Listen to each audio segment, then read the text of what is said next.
Good evening. Welcome to the seventh episode of Alumni Podcast. I am Manjunath and I will be your host for the evening. And with me, I have Mr. Vinol De Souza.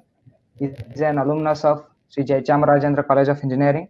He did his engineering in electronics and communication, and he is currently Vice President Data and Business Intelligence at Fabilio, which is based out of Indonesia. Welcome, Vinol. Yeah, thank you, Manjunath. Good evening, everybody.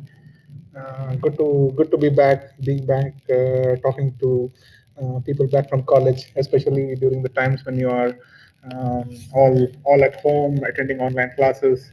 It sounds like I'm a lecturer on this show now. Thank you guys for having me.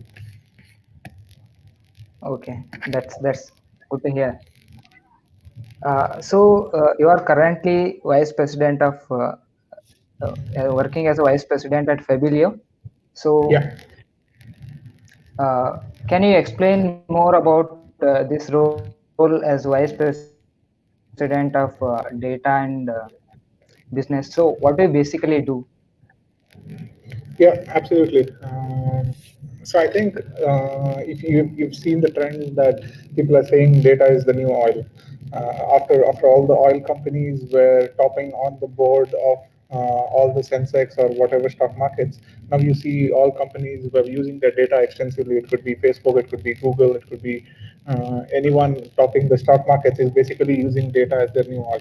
So I think this revolution started, I think, 15, 20 years back, and I think I was right on time 10 years back to join this industry. So I think it's by luck that I ended up in this industry, and I've been in the industry for 10 years now. And looking at this industry, it feels that like now finding somebody with 10 years experience in data and analytics is, I'm lucky to be here as a person who's seen how data has transformed, how business processes have transformed, how a lot of companies have adapted to the new transformation. And especially COVID has changed a lot of things, especially for companies, people who are having servers in-house, people who are doing everything in-house, who are storing everything on paper files, are all moved to online things. And I think now just the data has quadrupled just because of COVID online, and data is becoming just more important right now than ever before.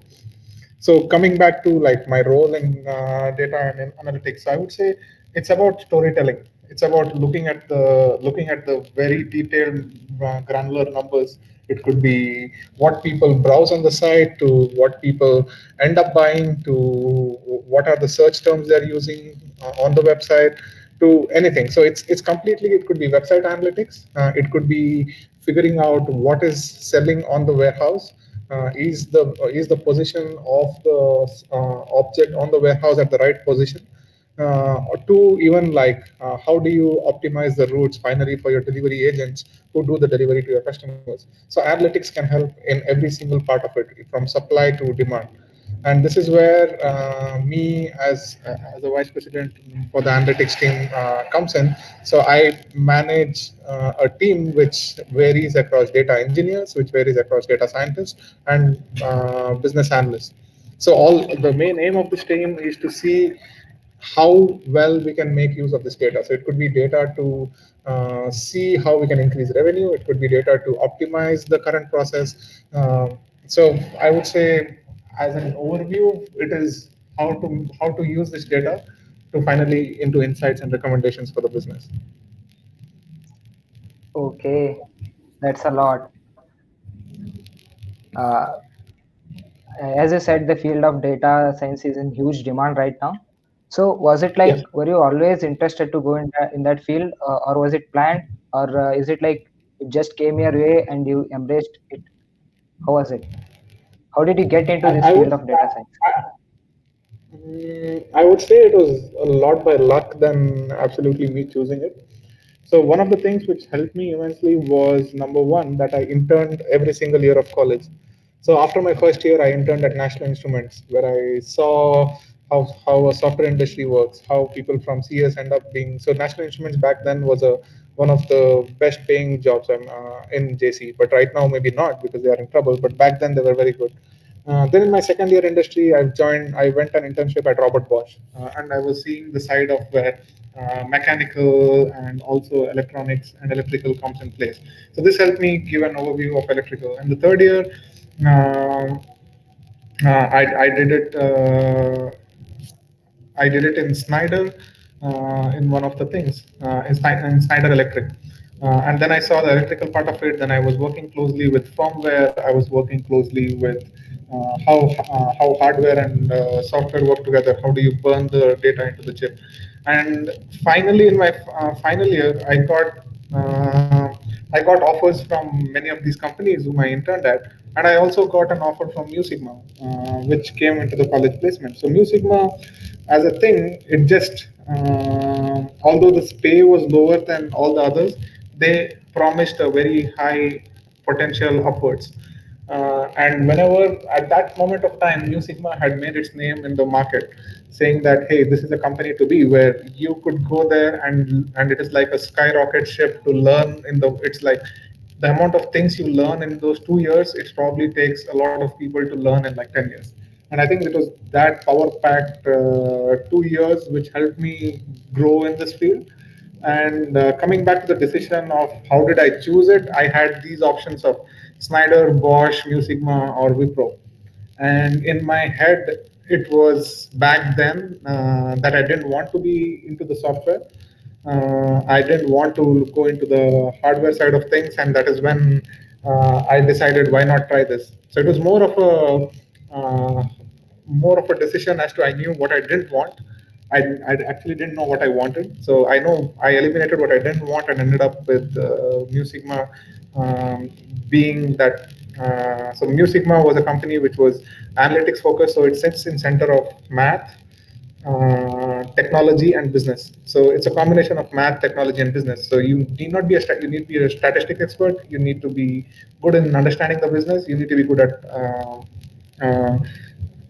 technology, which is how to make these algorithms work. So it's the center of all these three things, and that is why I joined Neo Sigma. And looking back, I feel it's a good decision just because I joined the industry at the right time. Number one. Number two is it's sort of a job which is very relevant. Like it is something which you say day in and day out. Like if I open Facebook, I know what is the intent behind that algorithm. I walk down the street or I enter inside a mall and I know the guy clicking at the door as a counter as to how many people are coming in. I know exactly where that data is going in. When somebody, when I'm on a website, I know exactly how my movements are tracked when I'm on. And it makes me very relevant to the real world scenario. It gives me a lot of real world like connection to the real world, and I think that is why I stayed. Okay. A lot of students they aspire to get into the field of data science, and they feel that data science is very intriguing subject. So, what are your suggestions to students who want to get into data science field? What is it they can do while in college so it will help them to get their chance, or they can have advantage over other students. So, how can what they can do while in college so it will help them get into this field of data. Yeah, true. So I think this is something as a trend. Like there is every single online university is giving you a data science program. Every single you go to Coursera, you go to EduCamp, everybody is doing a data science program. There is enough amount of knowledge out there to learn data science. So I wouldn't go into the details of what to learn data science, where to learn data science. So what I would suggest more is like even when I look for roles or when I get applications of resumes and people applying for jobs, what I see is a lot of people have done a lot of things on paper. So they would have a degree in data science from Coursera, they would have a thing from here, but what they lack the most is applying it to in real world scenarios. They would of course done with the public data set, they would have done like Netflix recommendations, they would have done a lot of small things, but a lot of these are like college set of products, but never something which is like real world scenario. Like the amount of data just out there is so much that any data scientist can grab that data and make an analysis. So even if you want like, okay, go grab scrape data from Flipkart, scrape data from Amazon, understand their business strategy. So I would say it has to be more around uh, things which are taught outside the class, where you go get your hands dirty by getting the data right out of the source, being able to use that data in the right way, is what I suggest to people from college. Another thing which I would say is there are competitions online like Kaggle. So Kaggle is a place where the top data scientists in the world compete, and it's a place where you get a reward for any data science problem you solve. So you can choose a data science problem of your competence and start working from a very small project. It could be even like a 2,000 rupees. Okay, can you? Somebody has this uploaded this data. Hey, can you help me build a model to predict who would leave my platform in the next 30 days? And if you're able to do that well, that is more of solving a real world problem, more of solving something very close to a business. And I think that experience will be 10 times more relevant than learning from any online course or practicing any of the assignments they've given online. So I would say do more of real world scenarios, connect more to your industry people, alumni who can give you these assignments, or use Kaggle online. There are a lot of platforms where you can build this. So I would suggest that. Okay, so basically doing projects instead of doing a lot of theory gives us upper hand in to get into this field of data science, right? Yeah, because I'm just saying that because right now every person from computer science has done a data science course. So what should you Yeah. do to get the upper hand? It is the real world scenario. It is the real world projects which you have to do.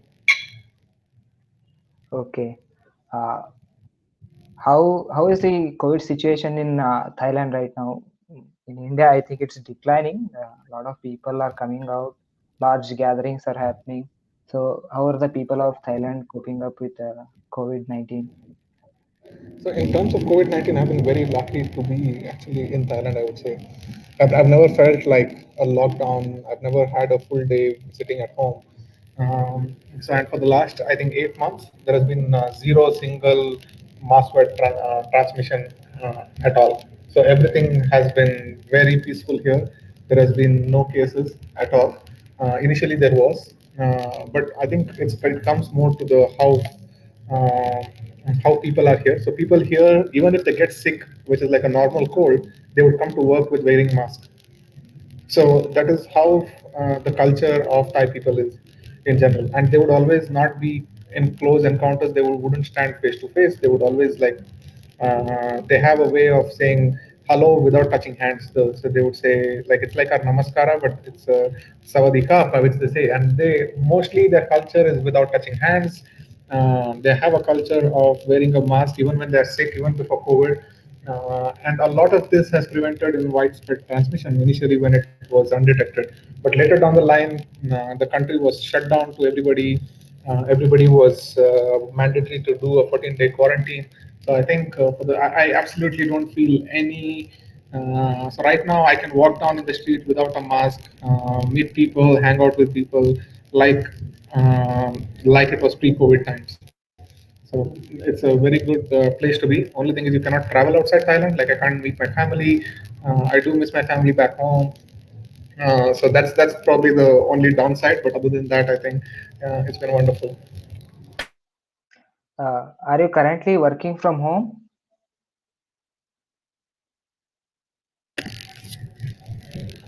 Yes. So like I said, I'm currently working for Fabulio, which is a startup in Indonesia. And my previous company was a startup in Thailand, which was Etigo. And since April, I was supposed to be in Indonesia working with the Indonesian company. And since the start of COVID, I've been stuck here and not being able to travel. And there was a widespread in Indonesia too. So they also decided to work from home, and I've been working from home, and my whole company has been working from home for the last 6 to 8 months. So yeah, I think everybody's been working from home. Only that I'm also away from the country of my company's businesses. Okay, like the COVID-19 pandemic has taken world by storm, that's no doubt. And the concept of work from home has changed significantly. Like major IT companies are looking at work from home as their primary option now. So, what's your take on that? How different is it from working from office? or does the work efficiency significantly change when they work from home or work from office? So, what are your I think comments? I think it depends from person to person. Like I find people who have a great work ethic, who can focus, who can work even from any place. So these kind of people excel. They do great, and you don't need to manage them at all. They work from home. They even work at the night. They manage their times. They have a good work-life balance. And then there are people who are generally laggards at work as well, who generally show up late at office, who do not finish on time. And these people, the problem becomes worse. When they're at home, they feel like, okay, there's nobody watching me, there's nobody responsible, so I can pretend to be there. I think these issues come up. So I would say there is no one answer as to this is better or that is better. But as a technology company, as a person, since all your resources are on the cloud and it is easier to work from home, I would say work from home works much better than working from office. But I'm sure there has to be some physical interaction, social interactions. Like a lot of my social circle comes from work. Since a lot of my network comes from work, and now since I've been isolated, my network has we've not been doing that networking, we've not been meeting face to face. We've been missing that whiteboard we always go back to and scribble. We used to miss those ideas board kind of thing. So I would say there has to be a good mix of I would say working from office and working from home. So I think giving a flexible going ahead, I'm sure every company will allow people to do like probably 60 days or 90 days or even half a year from home. But they would also ask people to come to office just for meetings, for brainstorming sessions, to have that social life, to know who that next colleague next to you is, what is he in real life, what is he apart from work. Okay. Uh, so I have a question. So Indians basically prefer English speaking nations when they're looking for jobs outside India. So, but Yeah. on the contrary, you chose Indonesia, and now you are working in Thailand. Wasn't the language barrier a hit on you? How was it like? How did you cope up? Indonesians, they speak Indonesian, right? And Thailand, they speak Thai. So, was it was it difficult for you initially? And Mm, the Yeah, so one of the things is I think a lot of people end up, I think I would say majority end up in the US, and they always be in their own circles, they always be with Indians, they go there doing the MS, and then they become working there mostly for the amount of money they pay. But I would say, like all these other places, which is like Thailand, Indonesia, are very similar to the culture you come from, which we come from. So it is very similar in the kinds of people, how they behave, how they talk, the kind of population, how they purchase, even walking on the street. From every so culture is very similar to where we come from, India. So in terms of, I would say, when I initially went to Indonesia, I thought it was a Muslim country, and my rationale was that people would be in very radical, people would be wearing a burqa all day long. But when I went there, people were wearing short skirts, people were as friendly as anybody. You became one of like Indonesians within few months. So you were already you could, and the language is so easy. It's probably one of the easiest language to pick up in the world. So language was not even a problem. So I think in 6 months I could speak Indonesian in a way where I can converse for food, for taxi, for walking around, to have a small conversation. Not absolutely have like 2 hours of conversation, but a 10, 15 minutes conversation was something which I could have done. So I think there is a lot of applicability for, like, if you go to the US or if you be in India, there is a lot of talent in terms of competition. But when you come to Southeast Asia, I think all Indians have an upper hand because the amount of knowledge you know and the knowledge you gather in working from India is already superior to the same people who live here, who have the same kind of experience as you. So one of the things is you just having an experience in India before coming here adds so much value to your resume that you can take positions like vice president or things like this very early in your career. I'm not even 30, and you have a I have a title of a vice president, and which I would barely dream if I was in English speaking countries or even in India, I would say. So I would say it's easier here. It's you get integrated into the system very fast. People respect you for where you come from, and I guess it's closer to home. So if I decide to get back home tonight, it was not COVID, I could be home in 8 hours, and that's knowing that is wonderful. Okay. So we have seen your profile. You developed a software called Jarvis. Can you throw some light on that? What was the project about? So I think it's just fancy on my resume that it is called Jarvis. So being in data and business intelligence, we generally have to do dashboards for the company where you can see the business indicators, the key performance indicators, where it is going. And generally, people name it as a very boring name, like, hey, sales performance dashboard or key KPI dashboard um, um, or like daily dashboard. So they keep very boring names. So what I decided was I wanted to call it like Jarvis is the computer of Iron Man, and that is where he talks to it and it gives him insights as to what to do next. Or it's what makes Iron Man complete. Iron Man is not Iron Man without Jarvis. It's the core brain, and that is what I wanted to call these dashboards. These are the core brain of business intelligence and how where the decisions are taken. So that's why I named it as Jarvis in the company, so that people don't call it, hey, what's the numbers on the dashboard. So it became like a culture in the company to say, hey, have you checked Jarvis? Hey, what does Jarvis say? If you have to take a decision, hey, is my sales going down? Why is my sales going down? And people would say, hey, can you go check Jarvis?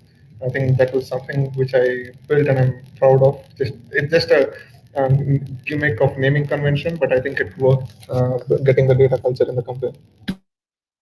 Yeah, it's pretty interesting.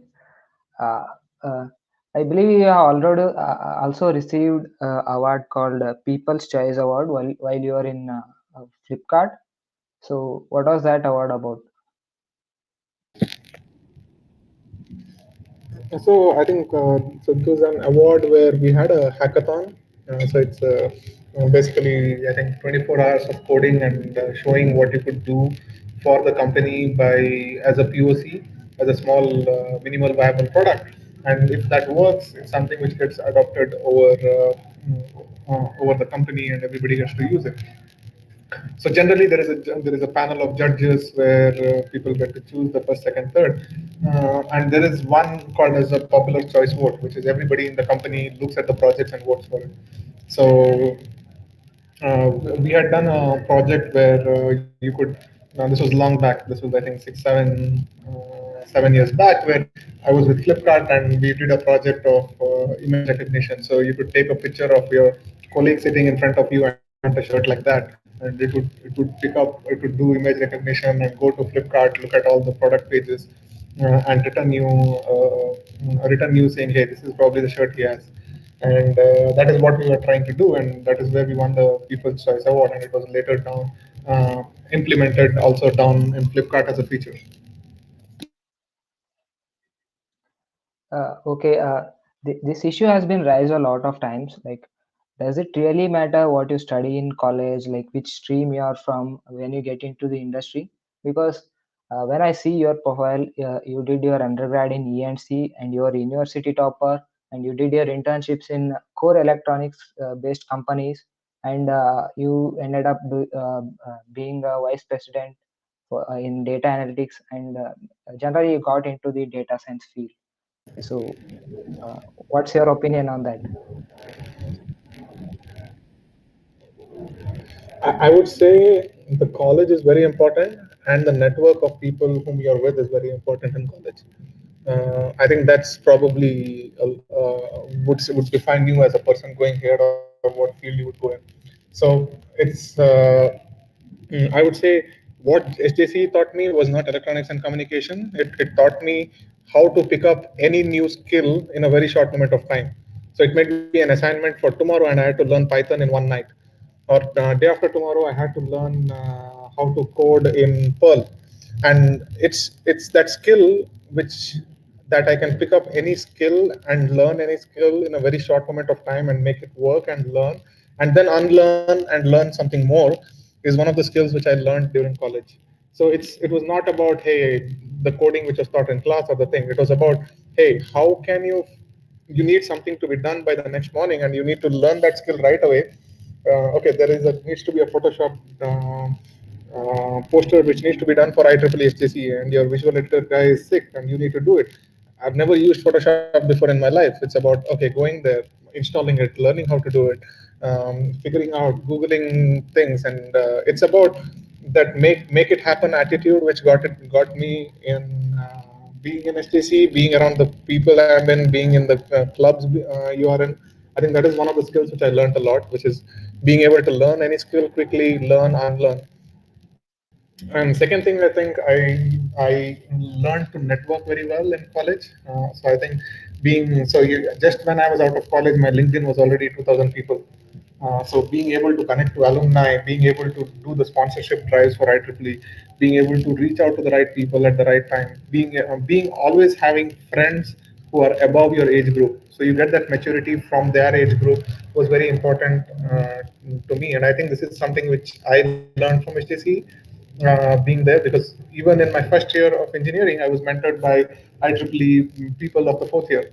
Or when I was in my fourth year, I was talking to these people who were 4 years before, and they left IEEE and they're already in the US doing their masters or they're working there. So that's, I think, having friends or people whom you could guide you um, who are above your age group, been there, done that kind of thing, being able to learn, unlearn quickly from. So being in that scenario where you know what the best can do, what the given the platform of a college where you have unlimited access to a lot of things, given a library, given a free license of all the softwares you access to capital, access to computers, access to a lot of these things. I think changed was what was important, and I think that is what instilled me from HTC. So coming back to your point, I wouldn't say uh, doing this stream or that stream doesn't really matter, as long as you hustle all the time, as long as you're learning something all the time, as long as you're making your network and socializing with people, as long as you're building these three skills. I think you're doing a good job. Yeah, that's absolutely right. What we learn other than what is a prescribed curriculum is much important while you are in college. So now let's talk about your initial days. So where did you do your initial schooling prior to joining SJC, and how did you end up in SJC? So was it planned, or you just got a seat and you came to SJC? Were you happy with being SJC, or did you want to go to any other college? So I would say I grew up. I grew up in Mangalore. It's a coastal town south of Karnataka. So I did all my schooling until the 12th grade in St. Aloysius.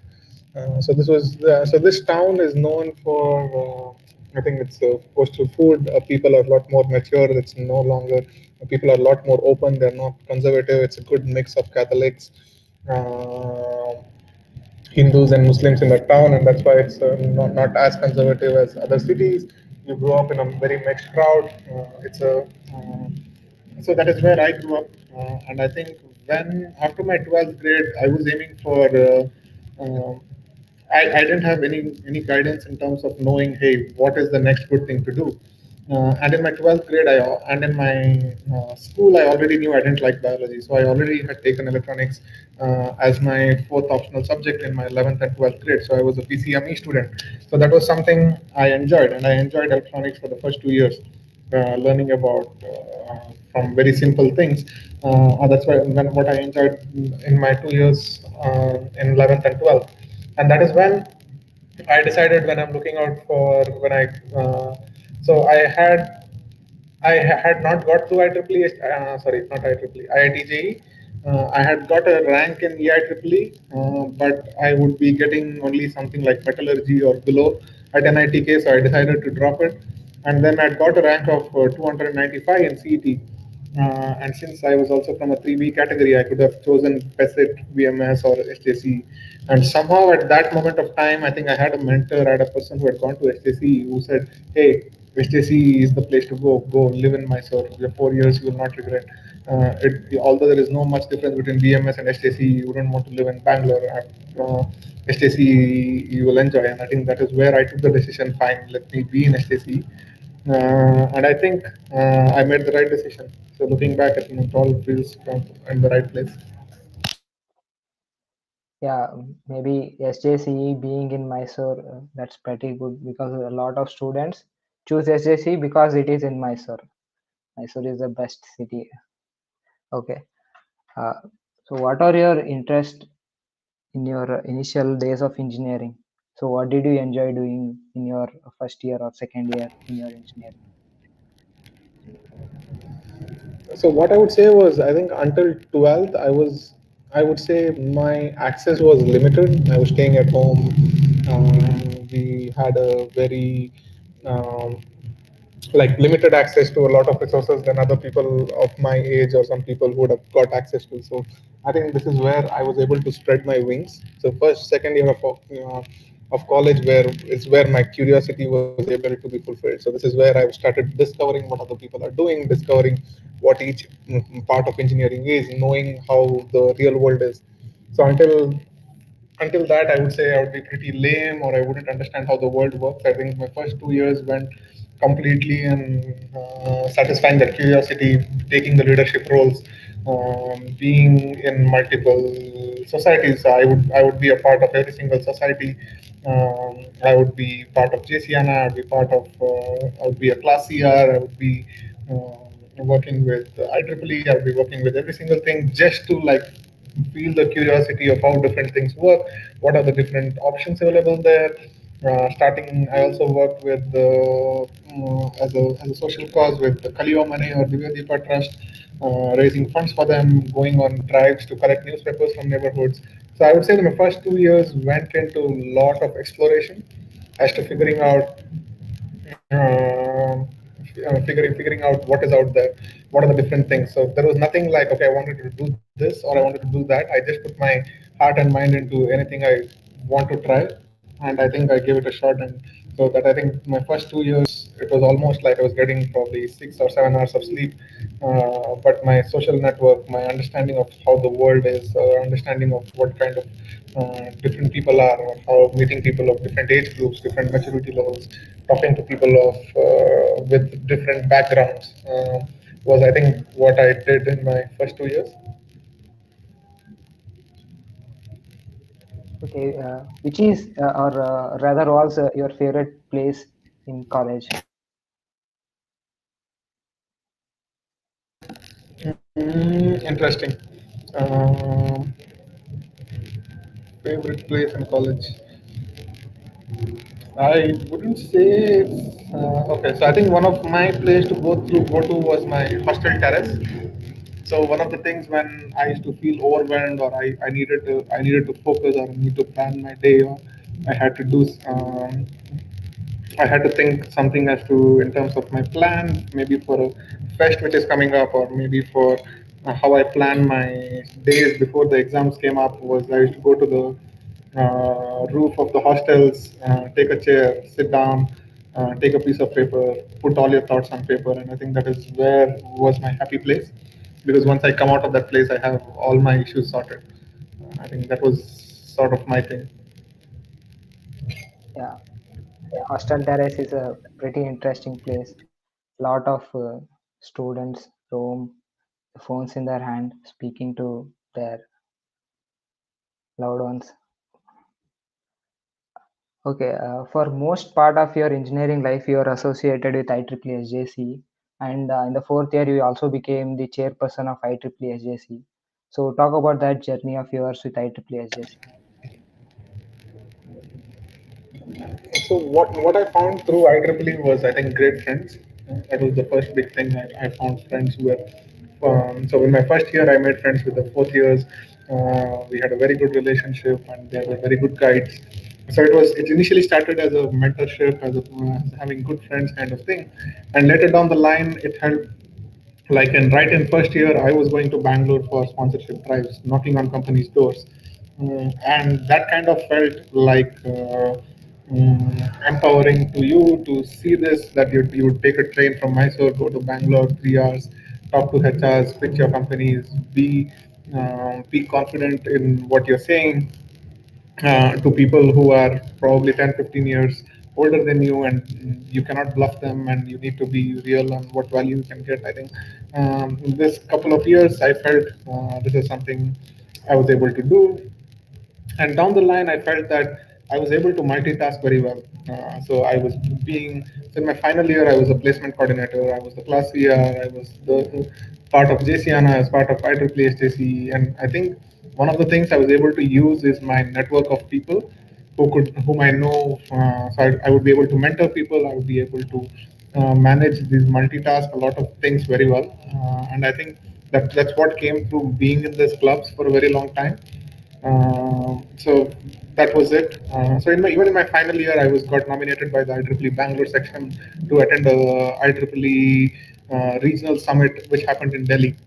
And it was also kind of an eye opener to understand what all different IEEE groups in all around the world are doing, how this impacts. And just being there, it got me so many ideas, which I came back to college and implemented back in my college. And I think the professors and all the seniors saw it, and they wanted me to be the chairman for the final year. Yeah. I think that was sort of, I think it gave me a lot of exposure, a lot of good friends, a lot of networking, and a lot of multitasking opportunities of what makes me a person today.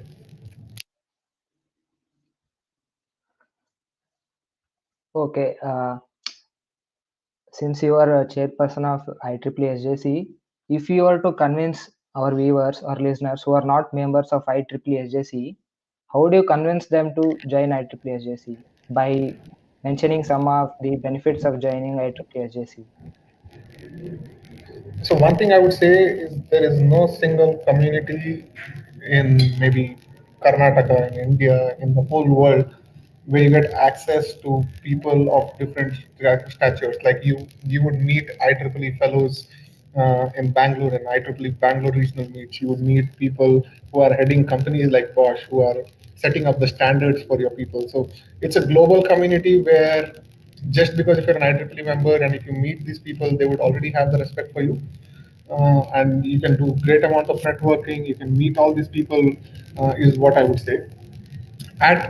At SJC level, if you're thinking very local, you're not going to meet all of these people. You're just being in IEEE SJC. Then I wouldn't say IEEE or any other club would be different. It would be same as any other club because you make amazing friends, you meet your people, you have your interest, and then you would do great networking there as well. But if your higher aim is being networking at the top level, like I still have friends who are still IEEE regional fellows and still working in companies and are from SJC.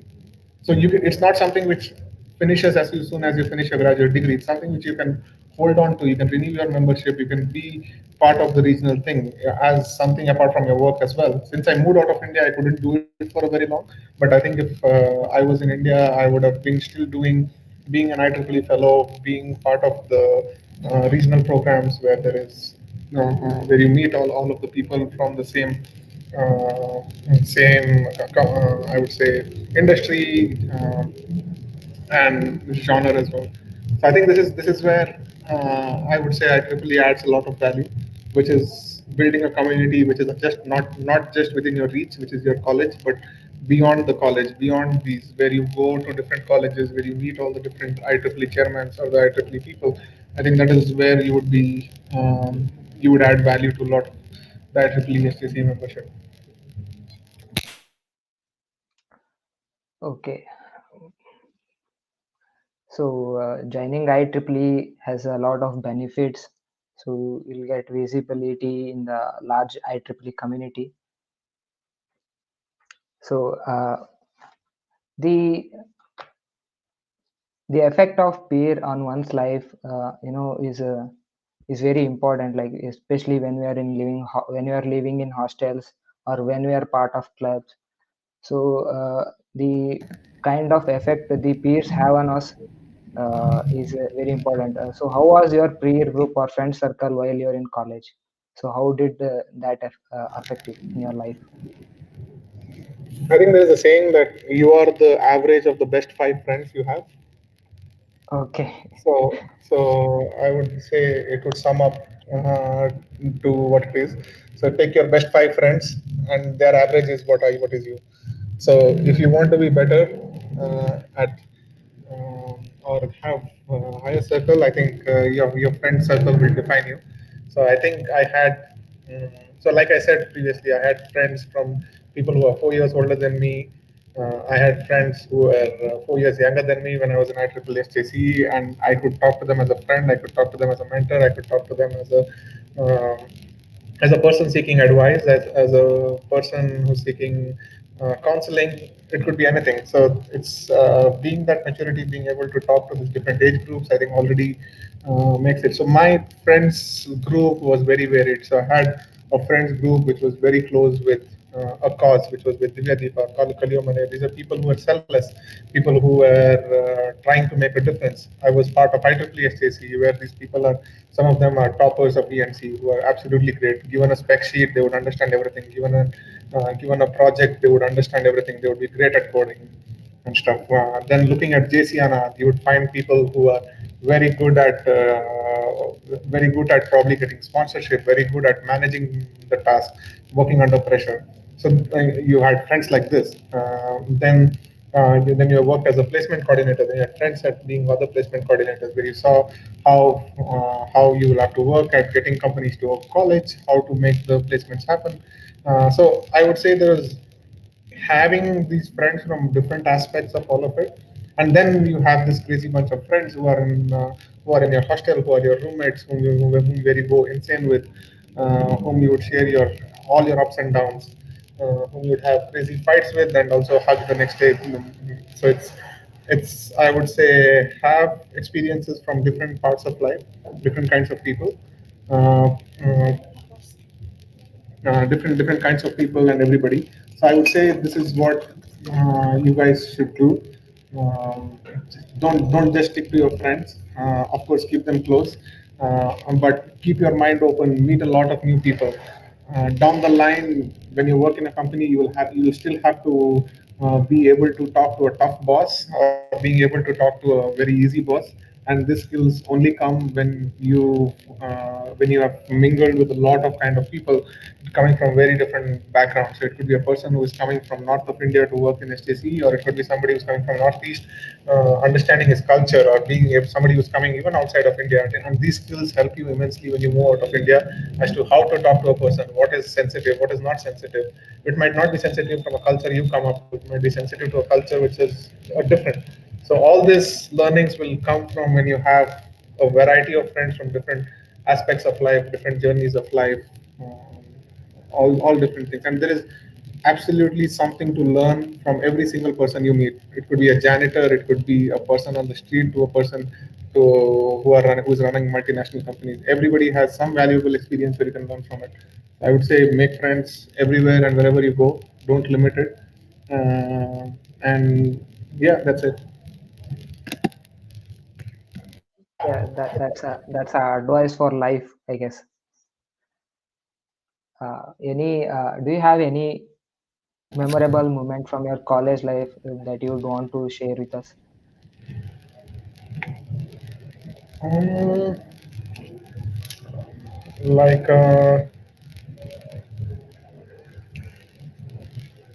Like something you I, did and you still talk over it with your friends. I think there was a couple of initiatives which I took. So I was part of, like I said, I was part of this Kaliyomane and Divya Deepa. So there were two things which we used to do to raise money. So we were supporting the school in the way of raising money. So what we used to do is we used to form a group of people, take the school bus and go to every area and collect old newspapers and sell those newspapers. And we we had an achievement where we collect 5 lakhs in 1 month, just by selling newspapers and old stuff. And that was something I was very proud of. That I was able to put together a team which selflessly went on Sundays to areas, put these papers together, raise money, and then raise money for people people who didn't have the resources. And I would say I would be very proud of it. So that was one of the thing. Another thing was there was also event which was sponsored by Mahindra. So they were giving out corporate money to people to say, hey, anybody who's raising for a cause. And we were able to get enough votes. So we used to go around people, we used to do people, and we used to get enough votes for people for winning this project. And I think Kaliamane won this project, and I think they were able to get a whole computer lab, whole building for the computer lab sponsored by Mahindra. And these are some things which I was very proud of, being so small as a person, but being able to having a big impact in lives of children.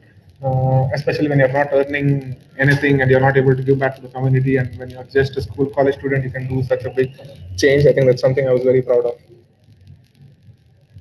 Yeah, the Divya Deepa organization is still very much active in Mysore. I visited that Kaliyomane once or twice.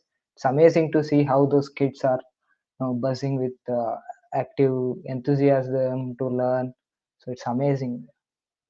So while in college, to be part of something like Divya Deepa, it's absolutely it's amazing. So Yeah, and just uh, I think being in college and being able to raise 5 lakhs, not having a job, yeah, and just being with an initiative is something which can give you immense success. You feel proud of the achievement. yeah, yeah, that's absolutely right. So, as you have mentioned about JCN a lot of times, we have heard about it a lot of times. It's even called mini Dasra, but unfortunately, we did not even experience it. First 2 years of our college life, it was cancelled due to some internal fights, and I don't think it will be held this year also. Some give us some insight, or how did you enjoy JCN? Mm, so I think JCNA was, like I rightly said, it was mini Dasara. It was like, I think it also shortened down over the years. So I think in my first year of college, it was more like there was a dirt race, there was drag race, there were motorbikes, there was Harley Davidsons, there was a run, a 10-kilometer run in the city. Then there was JCNA 3 or 4 days. So it was like a week full of activities. There were so many different things. There were big bands coming. There was Raghu Dikshit, there was Mahadevan. All of these were coming, and it was a fun-filled event. And it was and Kaliyamane always used to have a stall, and we used to raise money for them by selling T-shirts, by selling some greeting cards and handicrafts and stuff. So I think JCNA was, I think, 1 week of great activities, like from seeing dirt race to Harley Davidson rides to the running for a cause, and then being able to experience that live on stage experience so close, right there with great stars whom you have never met with before, or you had the opportunity, you would have seen, you have heard them on audio, and you would have, this is one chance to be there and experience it live was something great. So I think JCNA was, I think, still the highlight of our 4 years. It was something I think we all lived up to. So everybody would ensure that they would be there during JCNA. You didn't have any entry fees. Just being a student of the college, you can experience this. That was something beautiful, I think, in our 4 years of college. And I think it's sad that you guys are not getting to experience it. But even if you see Dasara, mini Dasara in Mysore, is also a stage where you meet like a whole week of stars who would have never met anywhere, and it is completely done by the government. But only that it's a mix of different people. It's not a safe environment like how you have in college, where it's your own friends. But so JCNA was, I would say, mini Dasara in many ways. So generally, like people, as people, we always have some things that have happened in our past, and we regret they have happened. So, are there any regrets from your college life that you think should not have happened, or you think should have happened and that did not happen? Like any regrets from college life? I wouldn't say I have any regrets. I've done, looking back, I think I've probably done more than a lot of people who would have accomplished from college. not just academically, but extracurricular activities, knowing people and doing a lot of stuff. So I'm completely proud of my 4 years.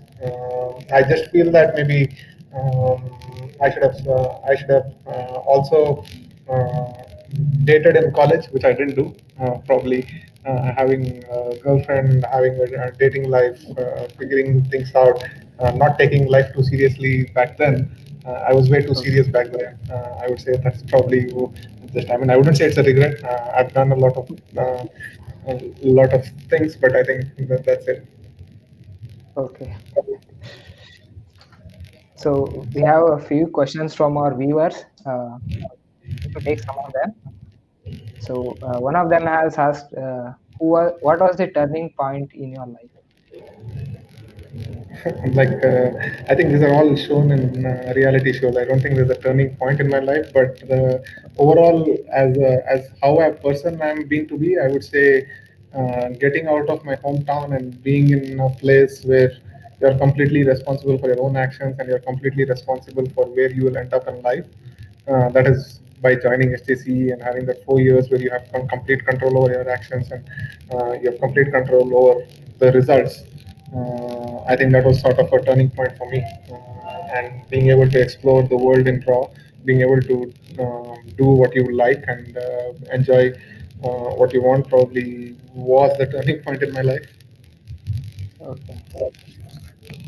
So you are the maker of your own destiny. Yeah, exactly. That sort of. Uh, we have another question. What made you choose software and analytic company over core hardware companies? So like you did EC and then you are working in data science. So what are your suggestions for people who are looking for the same?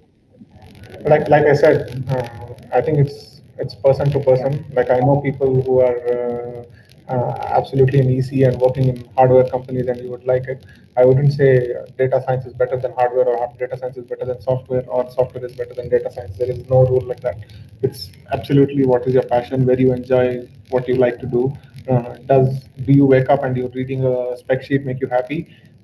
Understanding each single frequency of that chip, then hardware is probably for you. Do you wake up and think of an algorithm as to can I write a program to solve this problem which I'm able to do every day? Do I want to automate it? If this is something which is a passion, then probably software is the thing to do.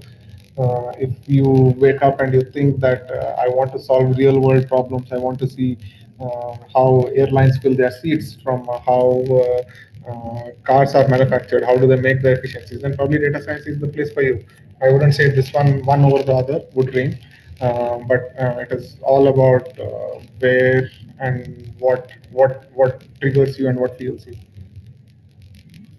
Yeah, that's absolutely right. Like you said, we should go after the fields that interest us or the fields that we are intrigued by rather than looking at pay scales or opportunities. Uh, that way, we'll have more to contribute to the field that we are working in, right? Yeah, I think looking ahead. I mean, one it might be in the short term, it might look like a bad idea, but when you completely go behind your passion and then you look back and see, you will see that okay, you took the right decision. Okay. We have another question. How are education and career options in your current location compared to Western nations? So I wouldn't say education is great here. So if you're looking for education options, probably the top colleges are probably in India. IIMs and IITs are a great option. There are definitely colleges in the US and Europe where you can specialize in. The options here are much lesser in terms of education, but in terms of work, I think there is a lot of opportunity for especially people like us Indians who are hardworking, who are ethical, who are smart compared to the people here who are very laid back. So I think in terms of opportunities at work, there is a lot of opportunities even to start your own company, even to do help somebody, or the amount of upside you will have on the work side is a lot here. Okay. Uh, now that you're not in India, what do you miss the most about not being in India? Being in India. Uh, I would the most thing I probably say, think of food and family because that's probably the only thing. I think being close at home, eating your home food, being comfortable with your parents, and especially when they grow old, not knowing where your future is and how you will support them and stuff. I think that's probably is the hardest thing. Everything else, I think it's probably the same. Okay. Now I have a set of rapid fire questions for you. Uh, you should take 1 or 2 seconds to answer every question. It's not like you think and answer. So I'll have Okay. two options for every question. You'll have to choose either of them. Mm-hmm. Should I start? Go ahead. Go ahead. Uh, Nescafe or Yampa? Yampa. BB court or parking area? Parking area. Assignment or test? Test. Reason for being in reference room? To use fast Wi-Fi or to read? Uh, I was there for neither. I didn't go there. Okay. Analog lab or digital lab? Digital. Simulation or hardware implementation? Hardware implementation. 7:30 a.m. class or 3:30 p.m. class? 3:30. Finishing up assignment early or sleepless night before due date? Sleepless night before due date. Attendance 100% or 75%? 95 or more or lesser if possible. Okay. If your attendance is 75 less than 75%, they won't allow you to write exams, right? That's what they are doing right now, at least. My Student life. attendance in my final year was probably less than 10%. Okay. As we are nearing the end of this podcast, do you have any suggestions or a word of advice for our viewers or listeners? So what I would say is that just don't end listening to this and go home. I would say do one thing: hit me up on Instagram, hit me up on LinkedIn, hit me write an email at vinoljoy@gmail. I would like to know more about you guys. I would like to know what field you are in.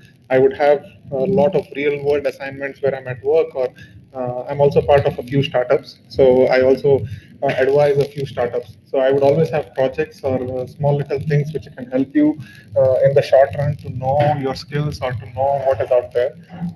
So I would say don't end it here. Use this as an opportunity to connect to somebody outside in the industry and reach out to me. And hopefully we can do something good together and have a good friendship outside of just this talk as well. Okay, that's so sweet of you.